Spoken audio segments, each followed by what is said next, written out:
बारिश लगी थी जोर की, और बारिश की वाल था उसका यहाँ का पता नहीं लगा। आवाज होता ना बड़ी बार यहाँ हम घर छोड़ी पे गए था। कुदरती अपने को भी डर लग रहा था। हाँ खचावड़ी में भाया शौखन। सरकार की तरफ से सीमेंट टीन सब कुछ यहाँ किया था।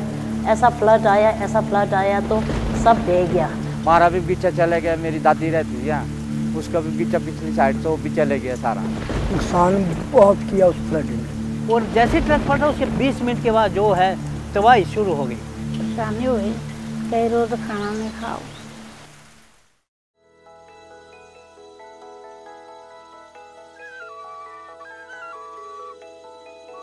ये है कुल्लू वैली, भारत का एक ऐसा स्थान जो अपने अद्भुत नज़ारों और सुंदर दृश्यों के लिए प्रसिद्ध है।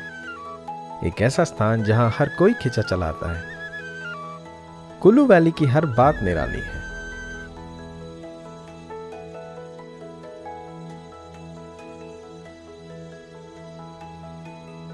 कुल्लू वैली भारत के उत्तर राज्य हिमाचल प्रदेश में स्थित है और अपने बर्फ से ढकी चोटियां, चीर और देवदार के पेड़, सेब के बगीचे, ब्यास नदी और सदियों से चली आ रही परंपरा के लिए माना जाता है। यहाँ पे लोग बहुत ही साधारण सी जिंदगी जीते हैं और इन छोटे छोटे गांवों में रहते हैं। वैसे तो देखने में कुल्लू बहुत ही शांत जगह लगती है,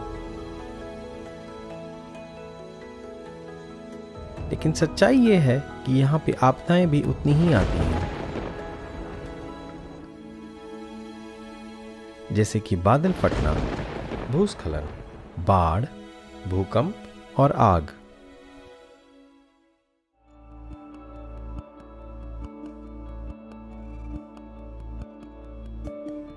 ऐसा नहीं है कि लोगों को इस बात का पता नहीं है, बट फिर भी वो यहाँ पे रहते हैं और एक शांत सी जिंदगी जीते हैं। ये सब जानते हुए भी कि यहाँ पे इतनी आपदाएं आती हैं, लोग यहाँ पे रहना क्यों पसंद करते हैं?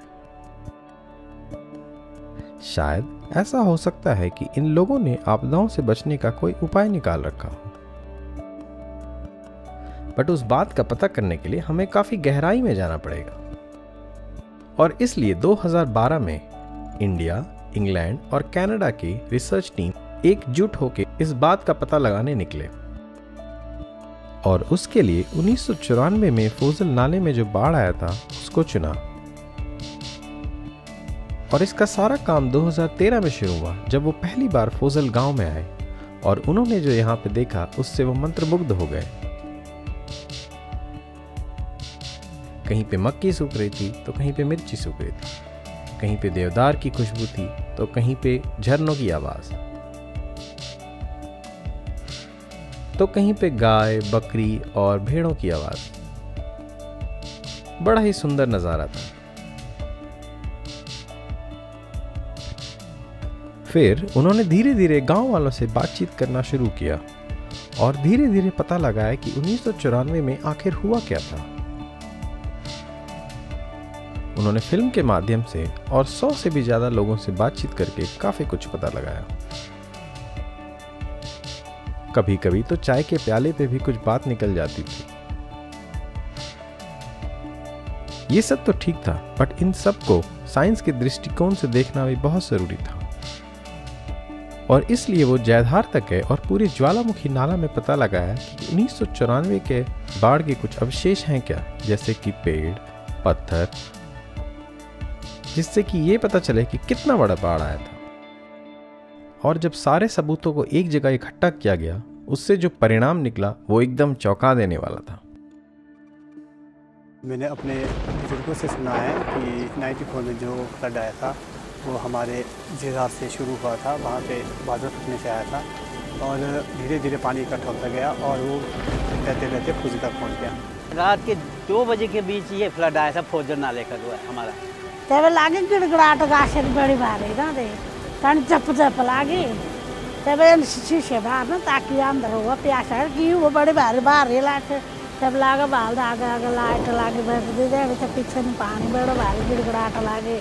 गाछ बड़े टोली पत्थर बुरे हाल गोर डालिया कोठी डाली बाइक नहीं है एलपी नहीं मानो शो है बड़े भारी शो है।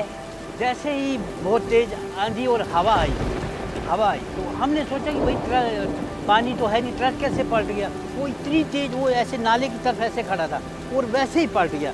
पहले तो पता नहीं लगे कि भाई ये आग कहाँ से आ रही है। जब आवाज़ हो गई ना वो फ्लड की आवाज़, जब वो पूरे मकान ही हिल गए तब पता चला कि ये कुछ कारण ही हो गया, कुछ कारण ही हो गया। जैसे पानी आया तो गांव में एकदम सारी लाइट 2 बजे के बीच में सारा गांव सोया था। जैसे उन्होंने देखा भी गड़ गड़ गा पेड़ों की आवाज़ आई तो सारा गांव जाग गया। हाँ फिर तो हल्ला मच गया, फिर सब लोग इकट्ठे हो गए, उतने को रात भी खुल गई। फिर देखा कि अब क्या करते हैं, अब किसी का नुकसान है वो फिर देख रहे थे, कोई खोखे किसी के चले गए, किसी के मकान चले गए। बहुत बड़ी कोठी था वहाँ पर, वो भादर था 9-10 भादर था वहाँ पर, वो भी ले गया। दुकान था 3 वो भी ले गए, एक टेलर की दुकान था वो भी ले गए। कोठी काठी नहीं दुकाना नहीं सारी थे दुकाना। हम तो मेकी को देख रहे क्या खाएंगे, अब परिवार कैसा पालेंगे।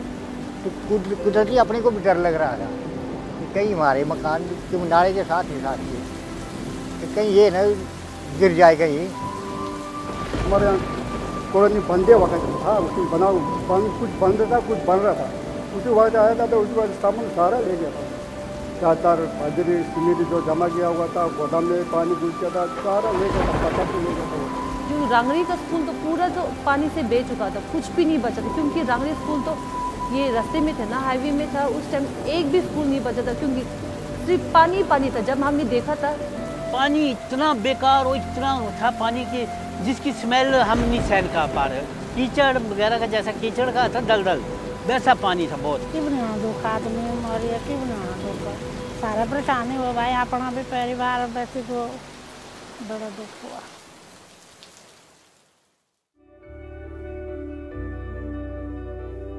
एक बात तो तय है कि 1994 के बाढ़ ने बहुत ज़्यादा नुकसान किया, बट उससे महत्वपूर्ण बात यह है कि उसके बाद लोगों ने क्या किया। ऐसे क्या कदम उठाए जिससे कि भविष्य में ऐसा नुकसान ना हो। सबसे पहले तो उन्होंने नाले के आसपास घर बनाना बंद किया। ये पहले भी करते आए थे, बट इसके बारे में और ज्यादा सतर्क हो गए। बट हाँ, अभी भी कुछ लोग हैं जो नाले के आसपास घर बनाते हैं और इस चीज से उनको बचने की आवश्यकता है। इस बात को उन्हें समझना चाहिए कि नाले के आसपास घर ना बनाएं, क्योंकि इससे उनका ही नुकसान होगा। प्रशासन की ओर से भी काफी कदम उठाए गए, जैसे कि दूर दराज के इलाकों को भी अब सड़कों से जोड़ दिया गया है, जिससे कि आपदा आने पे काफी जल्दी कदम उठाए जा सकते हैं। इसके अलावा स्कूलों में भी बच्चों को इस बारे में काफी कुछ बताया जाता है।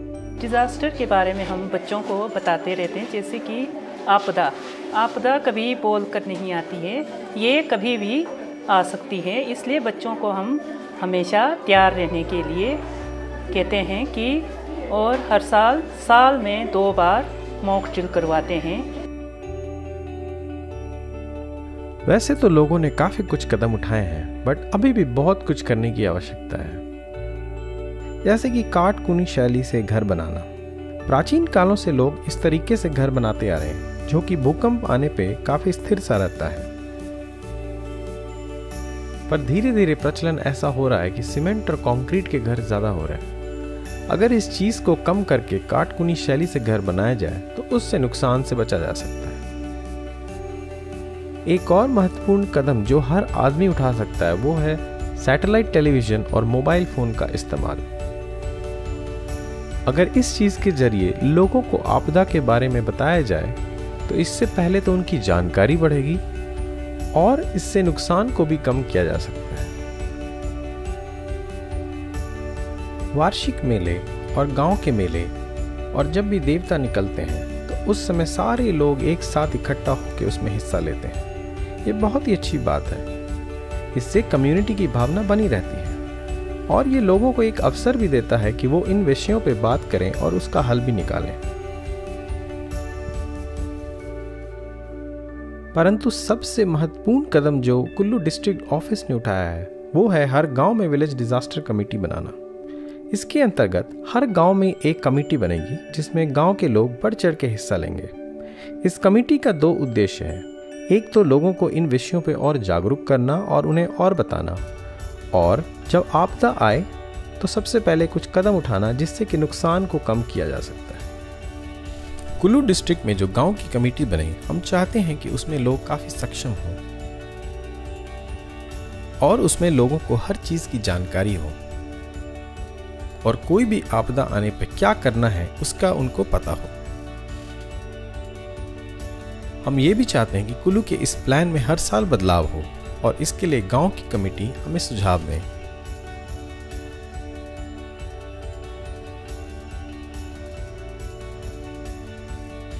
पिछले 5 सालों में हमने जो ये रिसर्च प्रोजेक्ट किया है उससे हमने बहुत कुछ सीखा है।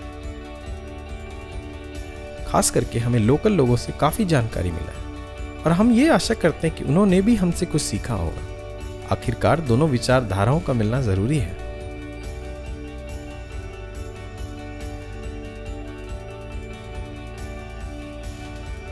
हम जब गांव में आए हैं हमें बहुत ही अच्छा लगा है। लोकल लोगों ने हमारा बहुत ज़्यादा स्वागत किया है। हमने साथ में खाना खाया है, गाना गाया है और काफ़ी सारे बातें की हैं। हमने इनसे बहुत ज़्यादा सीखा है। इसके साथ साथ हमने पंचायत और विलेज काउंसिल और डीसी ऑफिस से भी बहुत कुछ सीखा है।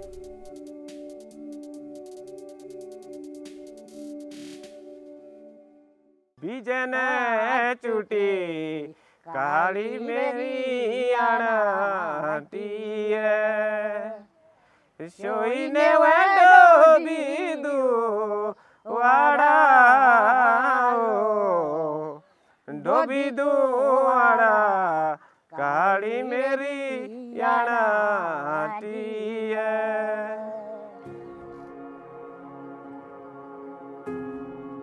प्राकृतिक आपदा एक ऐसी चीज है जिससे दुनिया में हर कोई जूझ रहा है और उससे निकलने का हर कोई हल निकाल रहा है।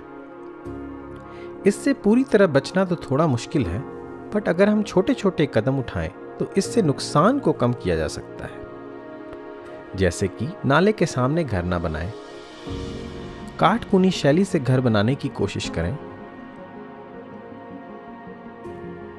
गांव में बनने वाली डिजास्टर कमेटी में बढ़ चढ़ के हिस्सा लें और उसमें योगदान भी दें और उसमें यह भी बताएं कि ऐसे क्या कदम उठाए जा सकते हैं जिससे आपको लगता है कि फायदा होगा।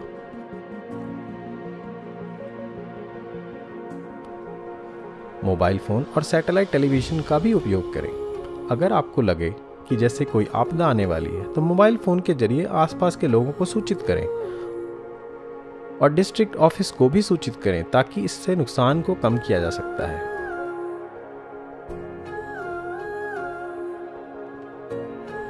और आखिरी में कुछ सवाल आप लोगों के लिए। इससे पहले जो भी बाढ़ आए, जो भी भूस्खलन हुआ, कहीं भी जहां भी भूकंप आए, उसके बारे में आपको क्या जानकारी है और इन सब चीजों से बचने के लिए आज तक आपने किस किस तरीके के उपाय किए हैं।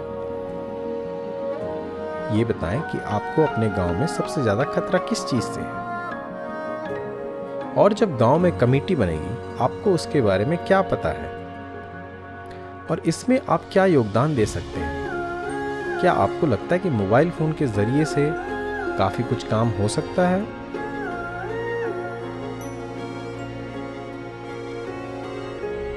प्राकृतिक आपदा एक ऐसी चीज है जिसका मुकाबला हम मिलकर ही कर सकते हैं। एक कदम आप बढ़ाएं, एक कदम हम बढ़ाएं और मिलके इसका मुकाबला करते हैं।